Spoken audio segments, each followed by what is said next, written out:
आइए आज हम लोग स्टडी करेंगे क्वेश्चन नंबर 67। कह रहा है silver chromate, barium chromate, ferric hydroxide, lead chloride तथा मर्क्यूरस आयोडाइड विलयन की सारणी में दिए गए विलेयता गुणनफल स्थिरांक की सहायता से विलेयता ज्ञात कीजिए तथा प्रत्येक आयन की मोलरता भी ज्ञात कीजिए। तो देखिए जो टेबल हमको दी गई है एनसीईआरटी में, उसमें इन सब के जितने भी ये साल्ट दिए गए हैं इनके सॉल्युबिलिटी प्रोडक्ट यानी विलेयता गुणनफल दिए गए हैं। तो उनकी सहायता से हमें सॉल्युबिलिटी यानी विलेयता ज्ञात करना है और प्रत्येक आयन की मोलरिटी ज्ञात करना है। ये चीज़ हमको निकालना है। तो देखिए हमको पहले विलेयता गुणनफल निकालने के लिए, जैसे सिल्वर क्रोमेट कह रहा है तो सिल्वर क्रोमेट हमारा Ag2CrO4 होता है। सिल्वर क्रोमेट Ag2CrO4 होता है। इसका मतलब Ag के दो आयन होंगे तो 2Ag प्लस हो गया प्लस CrO4 माइनस 2 हो गया। इधर वाला इधर जाता है और इधर वाला इधर आता है, हमने आपको बताया था। तो इधर चूंकि 2 है, इसका मतलब ये 2 निगेटिव इधर होगा तो -2 आ गया। और इधर CrO4 में कुछ भी नहीं है, इसको इस तरह लिखना चाहिए,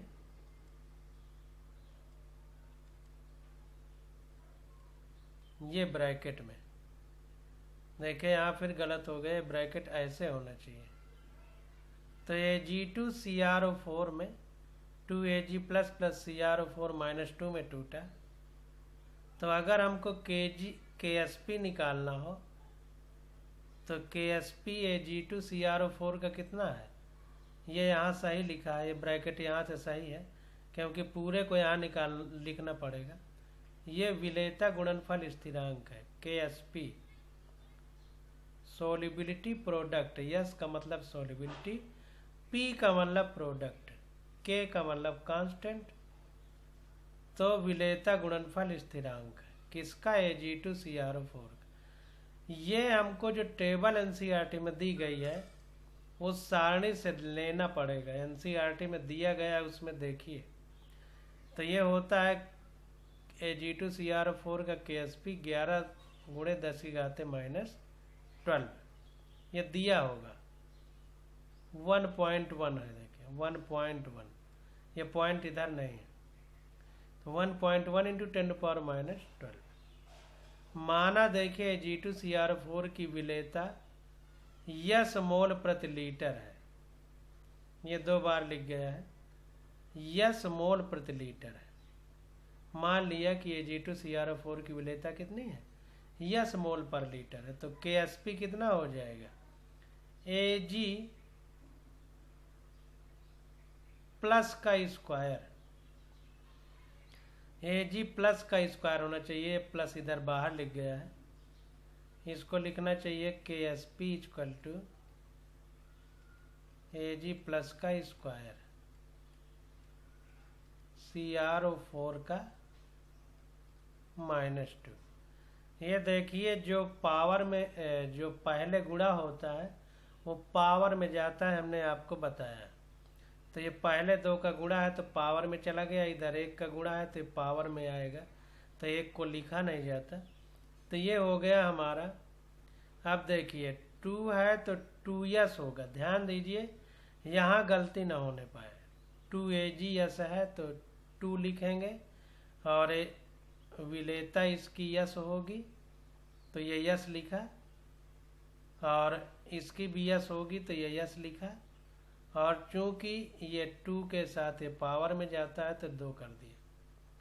कुल मिलाकर के इसकी विलेयता 2 गुना है तो 2s लिखा, इसके 2 मोल है, इसका 1 मोल। तो अगर ये यस है तो ये 2s होगा, ये 2s होगा तो 2s लिखा, इसको यस लिखा, और जिसका पहले गुणा होता है वो पावर में जाता है तो 2 पावर में चला गया, तो ये आ गया हमारा 4s क्यूब। तो यस इक्वल टू आ गया 3/KSP/4 हो जाएगा। तो ये हमारा आ गया KSP हमको दिया है सारणी में टेबल में 1.1 × 10⁻12/4। ये रूट हटेगा तो ये 1/3 लिख दिया। तो ये आ गया 0.275 × 10⁻12। इसको सॉल्व किया पावर में 1/3, तो सॉल्व किया तो आ गया यस बराबर 0.65 × 10⁻4 मोलर। ये सॉल्युबिलिटी आ गई यानी विलेयता। अब कह रहा है प्रत्येक आयन की मोलरता भी ज्ञात करना है, तो इसको भी आगे देखते हैं। तो देखिए यहाँ पर क्या होगा, Ag+ की विलेयता कितनी है 2s, अभी ऊपर हमने लिखा। तो ये हो जाएगा 2 × 0.65 × 10⁻4, क्योंकि यस की वैल्यू हमने अभी निकाली है, ये आई है। तो Ag+ की विलेयता कितनी है 2s, अभी ऊपर हमने देखे पढ़ा ही है, 2 का गुणा है तो 2s है। तो 2 × यस हमने निकाल लिया, तो इसका गुणा कर देंगे तो ये आ जाएगा 1.30 × 10⁻4 मोलर। तो Ag+ की विलेयता हो गई, प्रत्येक आयन की विलेयता पूछ रहा है। और Cr4-2 की विलेयता कितनी होगी, इसका यस ही है, क्योंकि ये 1 मोल है 2 मोल है, इसलिए ये यस है, तो ये 2s हो गया था। तो ये यस ही रहेगा, तो ये जितना आई है इतना रहेगी। तो 0.65 × 10⁻4, यही हमारा आंसर हो जाएगा। अगला हमारा कौन सा साल्ट है, BaCrO4 barium chromate. Barium chromate तो ये टूटेगा तो Ba+2 + Cr4-2 में टूटेगा। देखिए Cr4 का -2 होता है और Ba का +2 होता है, इसीलिए इसमें Ba में कुछ नहीं लिखा। इधर देखिए Ag का प्लस होता है 1, तो इधर -2 है, तो 2 बैलेंस करने के लिए इधर 2 लगाया गया है। इसमें Ba का +2 होता है, इसलिए इसमें 2 नहीं लगाया गया। समझिए कि फार्मूले लिखे कैसे जाते हैं। तो Ba+2 + Cr4-2, यहाँ भी 1 है, यहाँ भी 1 है। KSP बेरियम क्रोमेट का सारणी में देखेंगे तो 1.2 × 10⁻10 होता है। NCERT में आप देख सकते हैं, यहाँ इसने लिख दिया। अब KSP = इस आयन और इस आयन का कंसंट्रेशन, तो Ba+2 और Cr4-2 का कंसंट्रेशन या सांद्रता। अब इसकी यस मानी जाएगी तो ये भी यस होगी, तो यस और यस s² हो गया। ये आ गया KSP की वैल्यू 1.2 × 10⁻10 है। इसलिए Ba+2 और Br4-2 की सांद्रता s बराबर 1.1 × 10�5 मोलर। तो फेरिक हाइड्रोक्साइड FeOH का होल थ्राइस के लिए ये देखिए Ba+2 और Br4-2 दोनों की आयन की सांद्रता कितनी होगी 1.1 × 10⁻5 मोलर, क्योंकि दोनों की यस है। अब देखिए अगले की देखते हैं। अगला है फेरिक हाइड्रोक्साइड FeOH का होल थ्राइस होता है। तो ये 3 इधर जाएगा तो Fe+3 हो जाएगा, इसका 1 इधर आएगा, इसका तो 3OH- हो जाएगा। यहाँ 1 है, यहाँ 3 है, तो ये होगा Fe+3 + 3OH-। अब अगर इसकी हम यस मानेंगे तो इसकी 3s होगी। तो अगर हम KSP लिखेंगे तो इसकी यस है तो इसकी 3s होगी, क्योंकि 3 मोल है। तो KSP हो जाएगा हमारा यस × 3s का होल क्यूब। तो ये आ जाएगा 3 × 3 = 9, 27, यस की पावर 3 × 1 = 4, 27 यस की पावर 4। तो KSP = 27 यस की पावर 4। और सारणी यानी टेबल में FeOH का होल थ्राइस के लिए KSP दिया होगा, ये मान होता है 1 × 10⁻38, ये 10 है। तो ये सॉल्व करने पे 27 यस की power 4 equal to K S P equal to 1 into 10⁻38। तो यस बराबर हो जाएगा ये 4 अंडर रूट 1 इंटू 10⁻38 अपॉन 27। इसको सॉल्व करेंगे तो आ जाएगा 1.39 इंटू 10⁻10 मोलर, ये आ जाएगा हमारा। अब Fe प्लस 3 आयन की सांद्रता कितनी हो गई? यस, क्योंकि इसकी यस है, इसकी 3 यस है, तो 1.39 इंटू 10⁻10 मोलर। OH माइनस की कितनी होगी? 3 यस, तो 3 में यस का इतने का गुणा कर देंगे तो OH माइनस की आ जाएगी। तो देखिए OH माइनस के लिए 3 में एस का गुणा किया तो 3 गुणे 1.39 इंटू 10⁻10 होगा, ये इतने में। यहाँ पर 3 होना चाहिए, 0.1 गलत लिख गया है, तो ये आ गया 4.17 इंटू 10⁻10 मोलर। अब अगला आ जाता है लेड क्लोराइड। तो लेड क्लोराइड का होता है Pb प्लस 2 और 2Cl माइनस में टूटेगा, तो इसका यस होगा तो इसका भी यस होगा, इसका 2s होगा क्योंकि 2 मोल है। तो KSP कितना है PbCl2 का? 1.6 इंटू 10⁻5। NCERT की टेबल में दिया होगा, ये बता रहा है क्वेश्चन में कि आप लोग NCERT में देखिए, टेबल में लिखा हुआ है, तो इसको देख सकते हैं। अब KSP कितना हो जाएगा? KSP बराबर Pb प्लस 2 का प्लस 2 ये पावर में और Cl माइनस का पावर यहाँ पर 2 हो जाएगा। ये देखिए माइनस अंदर आए गए, प्लस 2 हो गए पावर में, ध्यान दीजिए। तो इसमें यस है, इसका 2s, तो 2 दूनी 4, 4s स्क्वायर ये और यस ये, तो 4s क्यूब हो जाएगा। तो ये हमारा यस इक्वल टू हो जाएगा, ये ए लिख दिया है, यस होना चाहिए, तो S equal to 3 under root KSP upon ये 4 हो जाएगा। तो ये हो जाएगा अंडर रूट 3 1.6 इंटू 10⁻5 KSP की वैल्यू अपान 4, तो ये आ गया 1.59 इंटू 10⁻2 मोलर, इतना हो जाएगा। तो Pb प्लस आयन 2 आयन की मोलरता कितनी होगी? यस बराबर इतनी 1.59 इंटू 10⁻2 मोलर।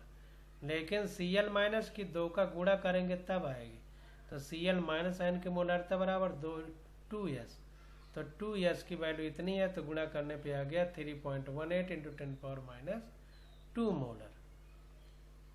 अब अगला आ गया हमारा ferrous iodine, mercurum iodine.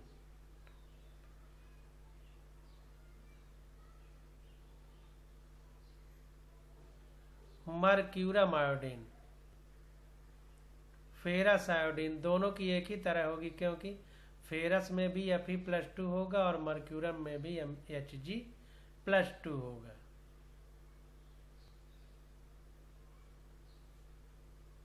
Mercurum iodine में Hg2I2 फार्मूला है।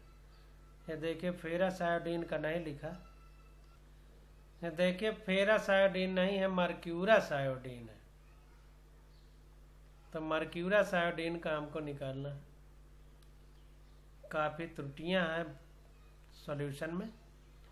तो मर्क्यूरस आयोडीन, मर्क्यूरम नहीं मर्क्यूरस, अस और इक 2 होते हैं। अस में एक बैलेंसी कम होती है इक से, जैसे अगर हम लोग फेरस कहें तो Fe प्लस 2 होता है, फेरिक कहें तो Fe प्लस 3 होता है, मर्क्यूरस कहें तो Hg प्लस होता है, मर्क्यूरिक कहें तो Hg प्लस 2 होगा। अस वाला एक कम होता है, इक वाला एक ज़्यादा, तो अस है तो Hg प्लस है।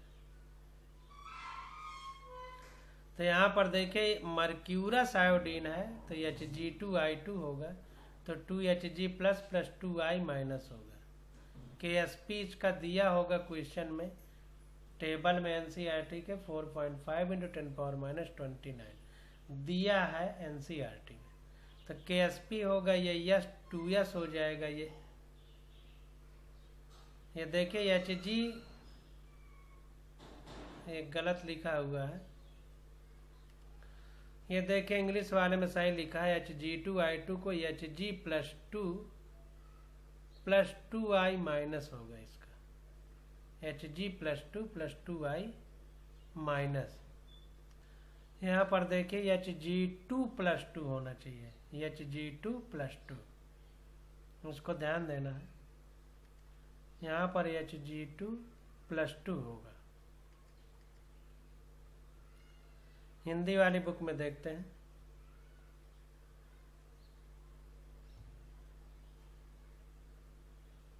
Hg2+2 होना चाहिए।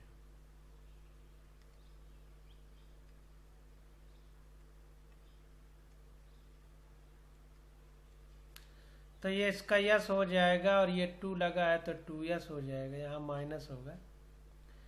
तो ये जब KSP लिखेंगे तो यहाँ पर s इंटू 2s का स्क्वायर होगा, तब ये 4s³ आएगा। KSP = 4s³।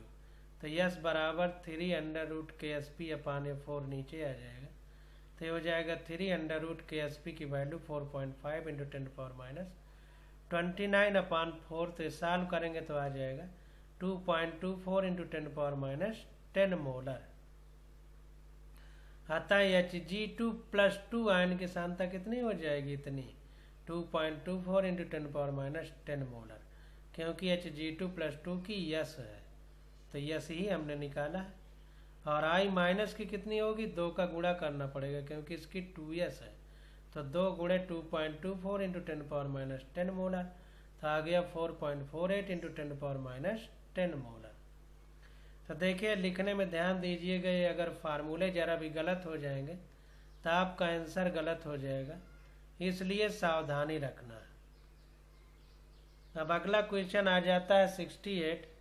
कह रहा है Ag2CrO4 तथा AgBr की विलेयता गुणनफल स्थिरांक यानी सॉल्युबिलिटी प्रोडक्ट कांस्टेंट यानी KSP कितना है?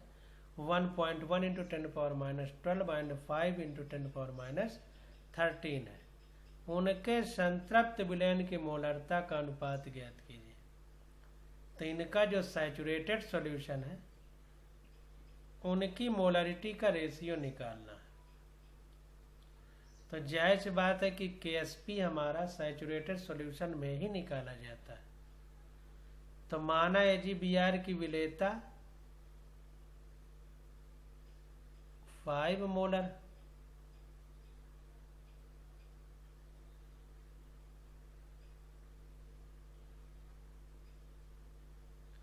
यस मोल होना चाहिए, यस मोलर होना चाहिए। यस है, ये गलती से 5 लिख गया है, तो यस मानते हैं इसको, यस है, क्योंकि यस ही माना जाता है विलेयता। यस। अब AgBr का फार्मूला लिखते हैं। तो ये KSP AgBr का दिया है 5 × 10⁻13। तो AgBr रिवर्सिबल का sign Ag plus Br minus KSP, तो इसका कंसंट्रेशन इंटू इसका कंसंट्रेशन, तो Ag प्लस ब्रैकेट में Br माइनस ब्रैकेट में, इसका भी यस होगा, इसका भी यस, यहाँ यस मानेंगे, तो यस स्क्वायर हो जाएगा बराबर KSP के। तो ये हमारा आ जाएगा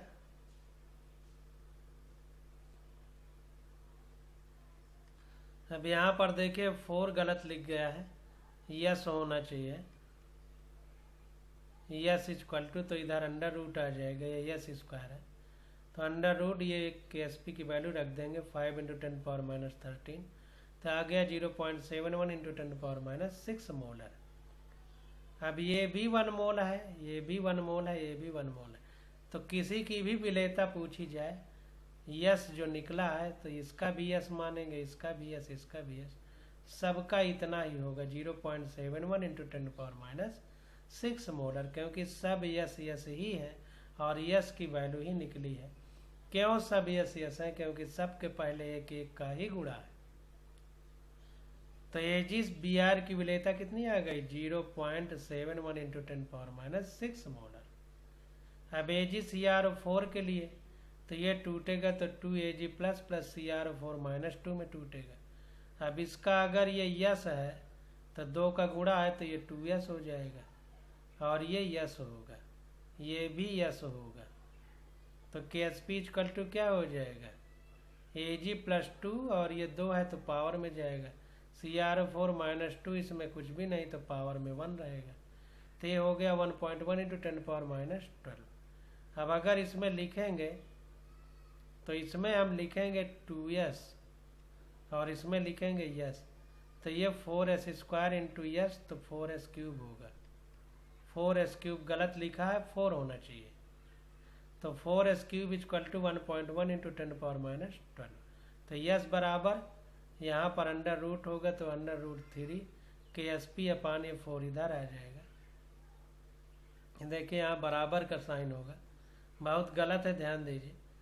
तो ये आ गया 3 √KSP की वैल्यू रख दिया 1.1 इंटू 10⁻12 अपान 4। सॉल्व किया तो आ गया 6.5 इंटू 10⁻5 मोलर। अतः Ag2Cr4 की विलेयता 6.5 इंटू 10⁻5 मोलर है।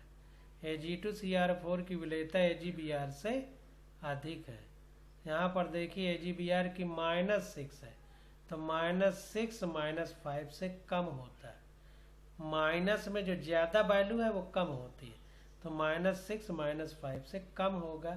तो इसीलिए AgBr की विलेयता AgCr4 से कम है, यानी Ag2Cr4 की विलेयता AgBr से अधिक है। अतः संतृप्त विलयन में इनकी विलेयता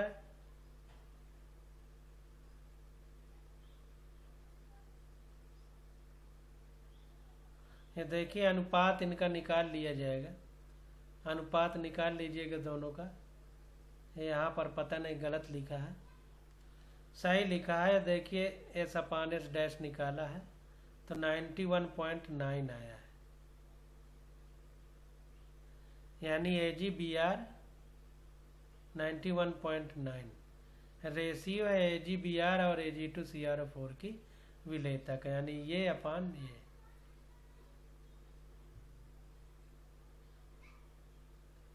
ये AgBr देखते हैं किसका किसका है, ये अपान ये है Ag2Cr4 अपान AgBr का ये रेशियो है। अब अगला क्वेश्चन हमारे पास आ जाता है 69। कह रहा है यदि 0.002 मोलर सांद्रता वाले सोडियम आयोडेट तथा क्यूप्रिक क्लोरेट विलयन के समान आयतन को मिलाया जाए तो कापर आयोडेट का उत्प्रेक्षण क्या होगा। कापर आयोडेट के लिए KSP 7.4 इंटू 10⁻8 है। कह रहा है यदि 0.002 मोलर सांद्रता वाले सोडियम आयोडेट तथा क्यूप्रिक क्लोरेट विलयन के समान आयतन को मिलाया जाए तो कापर आयोडेट का उत्प्रेक्षण क्या होगा। तो देखिए सोडियम आयोडेट एवं क्यूप्रिक क्लोरेट को आपस में मिला दिया गया तो ये कापर आयोडेट बन गया CuIO3 का होल ट्वाइस प्लस बना 2NaClO4 का ClO3 2NaClO3। अब देखिए ये आपको याद होना चाहिए तभी क्वेश्चन निकाल पाएंगे, नहीं तो जान ही नहीं पाएंगे। तो सोडियम आयोडेट NaIO3 है, कापर आयोडेट CuClO3 का होल ट्वाइस है, copper chlorate cupric chlorate cupric है क्योंकि क्यूप्रस +1 होता है, क्यूप्रिक +2 होता है, तो ये 2 इधर आएगा तो +2 में होगा, इसका मतलब ये क्यूप्रिक है तो क्यूप्रिक क्लोरेट। और कापर आयोडेट तो ये देखिए CuIO3 का होल ट्वाइस, ये कापर आयोडेट प्लस 2NaClO3 बन गया। सोडियम क्लोरेट तो हमसे पूछ रहा है कि कापर आयोडेट का उत्प्रेक्षण क्या होगा। कापर आयोडेट के लिए KSP की वैल्यू दे दिया 7.4 इंटू 10⁻8। सांद्रता दे दिया है 0.002 मोलर सांद्रता वाले सोडियम आयोडेट तथा क्यूप्रिक क्लोरेट का ये विलयन है। तो मिश्रण से पहले दोनों की सांद्रता कितनी है, सोडियम आयोडेट और क्यूप्रिक क्लोरेट की 0.002 है। मिश्रण के बाद दोनों की सांद्रता, तो मिश्रण के बाद क्या होगा, जाहिर सी बात है कि जब मिश्रण बना दिया जाएगा तो इक्विलिब्रियम में क्या होगा कि दोनों की सांद्रताएं बराबर होंगी।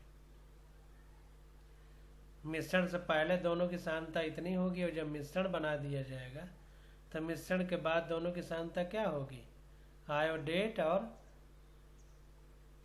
Cu+2 आयन की, IO3 और Cu+2, तो IO3 माइनस है और Cu+2 की कितना हो जाएगी, जितना है उसका दोनों का आधा हो जाएगा, यानी 0.002/2 यानी 0.001 मोलर हो जाएगा।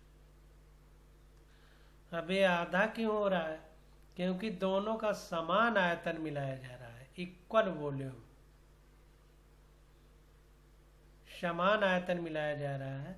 तो जब उसको मिलाएंगे तो वॉल्यूम दोगुना हो जाएगा, तो सांद्रता के लिए हमको इनको आधा करना पड़ेगा, क्योंकि मोल पर लीटर में कंसंट्रेशन या सांद्रता होती है। तो पहले मान लीजिए दोनों अलग अलग थे तो 1-1 लीटर थे, मिला दिया गया तो 2 लीटर हो गए। तो जब 2 लीटर हो गए तो बटे 2 करना पड़ेगा, तब मोल पर लीटर में सांद्रता आएगी, क्योंकि कैपिटल M का मतलब मोल पर लीटर, क्योंकि ये मोलरिटी है, इसलिए सांद्रता मोल पर लीटर में पहले की आधी हो जाएगी। तो ध्यान से समझिए कि आधा क्यों लिखा है, क्योंकि जब समान आयतन मिलाया जाएगा तो मान लीजिए 1 लीटर ये सोडियम आयोडेट है, 1 लीटर क्यूप्रिक क्लोरेट है, तो दोनों का 1-1 2 लीटर हो जाएगा मिलाने पर। तो हमें तो प्रति लीटर निकालना है, तो 2 का भाग देना पड़ेगा प्रति लीटर के लिए, तो 2 का भाग दिया तो आ गया 0.001 मोलर। तो मिलाने के बाद दोनों की सांद्रता अब इतना हो गई, आयोडेट आयन और क्यूप्रस आयन की।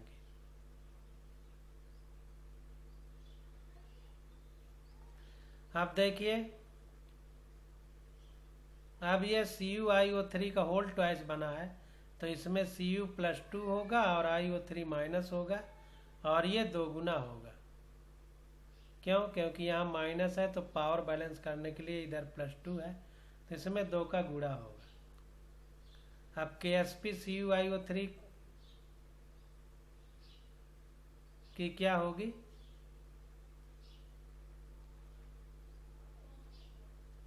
CuIO3 का होल ट्वाइस, ये पावर नीचे होना चाहिए। देखिए गलती बहुत लिखा गया है, तो इसको ध्यान दीजिए।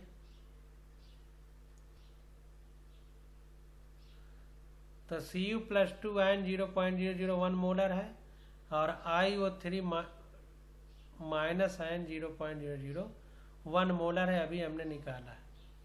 कैसे आया है ये हमने बताया भी है। अब आयनिक गुणनफल अगर निकालें KsP = तो Cu+2 और IO3 माइनस का होल स्क्वायर होगा, क्योंकि इसमें 2 गुणा है तो ये पावर में जाएगा। तो ये 1 × 10⁻⁹ क्वेश्चन में जहाँ तक दिया है देख लेते हैं।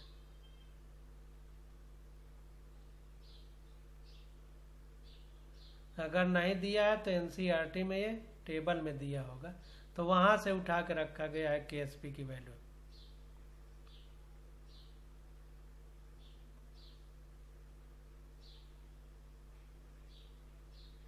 तो ये KsP की वैल्यू CuIO3 का होल ट्वाइस की, ये हमको CuIO3 का होल ट्वाइस ये है, तो यहाँ पर Cu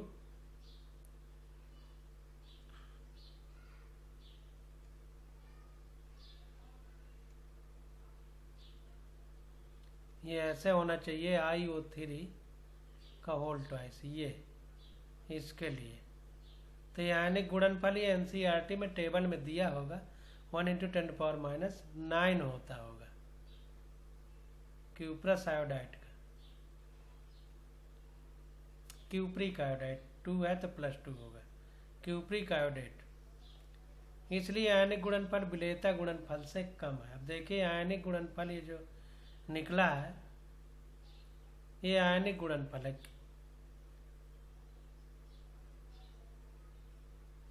आयनिक प्रोडक्ट जिसको कहते थे। तो 1 × 10⁻⁹ है और Ksp कितना है 7.4 × 10⁻⁹ तो -8, तो -8 -9 से ज़्यादा है। तो इसका मतलब आयनिक गुणनफल विलेयता गुणनफल से कम है, अतः कोई अवक्षेप नहीं बनेगा। अब ध्यान दीजिए क्यों नहीं बनेगा। ये आयनिक गुणनफल निकाला और विलेयता गुणनफल से कम है, तो जब विलेयता गुणनफल से ज़्यादा होगा तो अवक्षेपित होकर के नीचे बैठेगा। क्यों? क्योंकि विलेयता गुणनफल हमारा विलयन की संतृप्तता को बताता है कि विलयन संतृप्त यानी सैचुरेटेड है कि नहीं। तो अगर Ksp से ज़्यादा ये होता तो इसका मतलब विलयन सैचुरेशन से ज़्यादा है, तो ये नीचे बैठ जाता थक्के के रूप में, अवक्षेप के रूप में प्रेसिपिटेट हो जाता। लेकिन कम है तो घुला रहेगा, अवक्षेप के रूप में नीचे नहीं बैठेगा। तो क्यों नहीं अवक्षेप बना हमने आपको बता दिया। अब क्वेश्चन नंबर 70 आ जाता है, तो इसकी स्टडी हम लोग अगले लेक्चर में करेंगे। आज बस यहीं तक।